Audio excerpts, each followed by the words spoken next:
haddaan qiso yar idiin sheego ninbaa maraykanka ninbaa ii warramaya maraykanka iyo wuxuu igu yidhi maalin baa waxaa dhacday anoo salaad tukanayo masaajid soo taahay oo salaad ku jira ayaa waxay igu soo xidhay buu yidhi ninku waa caddaan buu yidhi ninka jidhkiisa dhan waxbaa ku sawiran salaaddii waan ku jiraa ninkan gadaal igaga soo xidhay salaada yaan yara milicsaday buu yidhi markaasaa waxaan arkay buu yidhi jidhkiisa oo dhan wada doorsoon markaasaa waxaan is yidhi wallahi kuwani kani malaha gaangiskii wax dili jiray weeye malaha inuu ku diluu rabaa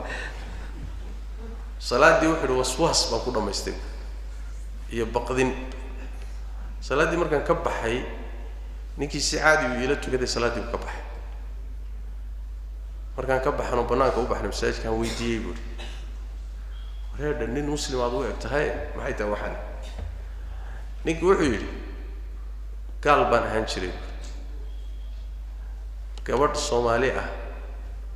ayaan saaxiib la ahaa buuri anoo gaal ah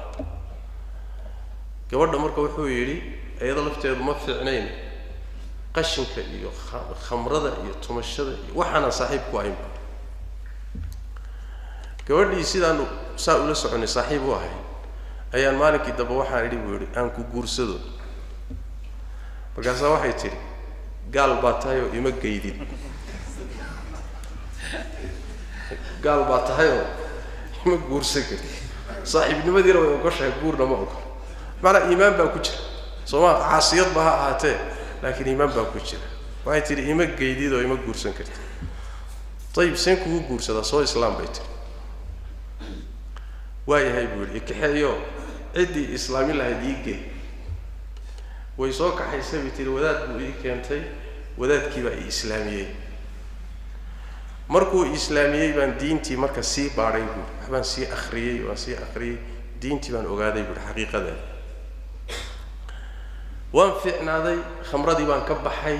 sinadii baan ka baxay qashinkii baan ka baxay gabadhii saaxiibnimadeedii waan gooyey waan hagaagay buuri waa adiga ay arkahay buuri masaajidkaasaan joogaa waa cibaadaystaa waan fiicnahay laakiin waxaa dhacday buuri anoo fiicnaaday oo wadaad noqday oo diintii ku hagaagay ayaan gabadhii oo weli sidii ah yaan u tegay buuri waxaan idhi buuri naa sidani diintaad i gelisay ma ahe ka soo baxda diintaad ii sheegtay een galay iyo waxaad haysa isma lehe waxaan ka soo baxay aan isguursanay gabadhii wixii bay ka soo baxday buuri waan guursaday buuri way xijaabatay ayadoo fiican oo toosan iyo hadda xaas ii tahay buuri carruurna ii dhashay labadooda soo la yaab ma leh tani iyada oo khariban bay soo islaamisay iyadana isagii ay islaamisay baa soo hagaajiyey oo ilaahay sabab uga dhigay soo baa waxaa laga yaabaa gabadhaas meesha ilaahay hagaaggeeda ka bilaabay inay ahayd nin gaala inuu guursado markay diiday halkaasaa furuhuba ka bilowday soo maarta furuhu wuxuu ka bilowday gaal baa tahay ima guursan kartid isaga inuu hagaagana qodobkaasa sabab u ahaa iyadu inay hagaagtana isla qodobkaasa sabab u ahaa waa meeshay markay yidhaahdaan ruuxa muslimka si kasta uu caasi u yahay iimaanka ku jira ay lama sahlana marka yani wax weeye waxaan ku keenay sawirrada jidka lagu sameeyo mar baan waxba laga qaban karin waxaan ku yidhi buu yidhi war sawirkan maadaama aad islaamtay maad iska goysid wuxuu yidhi lacag aad u fara badan buu ikallifayaa mana haysto